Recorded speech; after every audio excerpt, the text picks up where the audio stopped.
Mrs. Kara-Murza, I had the privilege of interviewing your husband just 3 days after the Russian invasion of Ukraine. That's 2 years ago.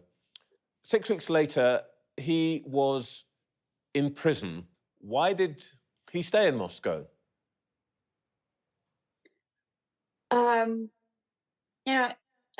Thank you very much for the invitation, for this opportunity to address your audience. Well, you see, in Vladimir's case, imprisonment was not the worst he faced back in Russia. He survived 2 assassination attacks on him in the past, in 2015 and 2017, both carried out by a team of assassins in the service of the Russian state, as an independent media investigation has shown. So he has always known that the risks were very high. But in the words of Winston Churchill, fear is a reaction, courage is a decision. This does not his refusal to leave his country, to abandon his fight against this regime, was not because of the absence of fear. It was because he has always believed, and continues believing, that as a Russian politician, he has the duty to share the risks and challenges faced by Russians back home, by those Russians who stand up to the regime and continue fighting it. And to him, it was always very important to stand by their side. But as you've suggested, he had already been poisoned. He told me, actually, in that interview that they thought that he had a 5% chance of surviving the poison attempt on his life. It is a remarkable thing that he should put himself in harm's way again, I guess, rather as Mr. Navalny did, and we all know what happened there. And Alexei Navalny's murder, and I want to insist that this was a political assassination, was not the first political assassination carried out in our country. Boris Nemtsov, leader of the Russian opposition, my husband's mentor and good friend, and actually godfather to our daughter, was assassinated in 2015 on the Bolshoi-Moskvoretsky Bridge in Moscow, hundreds meters away from the Kremlin walls. For 9 years, people continue bringing flowers to the memorial on that bridge, to the popular memorial on that bridge, because, of course, Russian authorities would never allow organizing an official memorial there. Novaya Gazeta, an independent media outlet in Russia that was, of course, banned and closed down, lost 6 of its employees to political assassinations over the years. So, political assassination as a method of dealing with its opponents has been used by the regime for many years already. And the attacks on my husband were not surprising. They were horrifying. Evgenia, you've talked essentially about the larger politics of it, but as you've said, Vladimir's husband, he's also a father. What's been the effect on you as a family? Today, our oldest daughter celebrates her 18th birthday. On the International Women's Day, she was born, of all days. And her father is not here to celebrate her birthday with us. Moreover, he requested a phone call to wish his girl a happy birthday and was refused.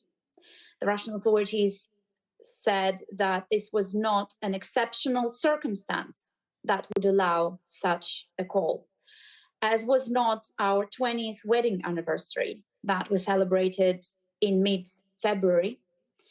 Again, Vladimir was denied a phone call, a 15-minute phone call to tell me he loves me. So, the regime does use this. This is psychological torture that is used against those who dare oppose the regime and its atrocities. Because the regime that talks so much about traditional values and family values is actively depriving families of contact with their loved ones by imprisoning them, by torturing them, and by killing them, like it just happened to Alexei Navalny. So yes, our family has, of course, been deeply affected by everything that's been going on over the years.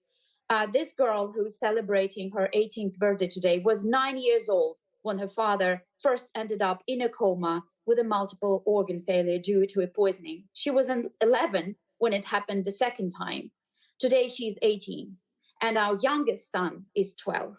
So this has been part of our family life for many years, unfortunately. May I ask you, and obviously you don't have to respond to this if you don't want to, are you as a family prepared to receive the worst news? Because that's what seems to happen to the families of Russian dissidents.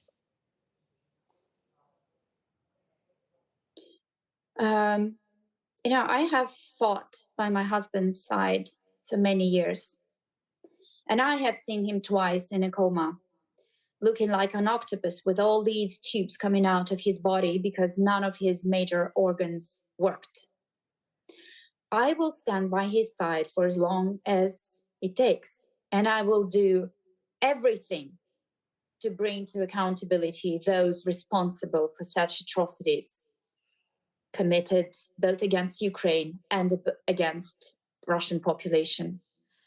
I don't think about the worst on a daily basis because I couldn't move forward then, I guess. I mean, how do you?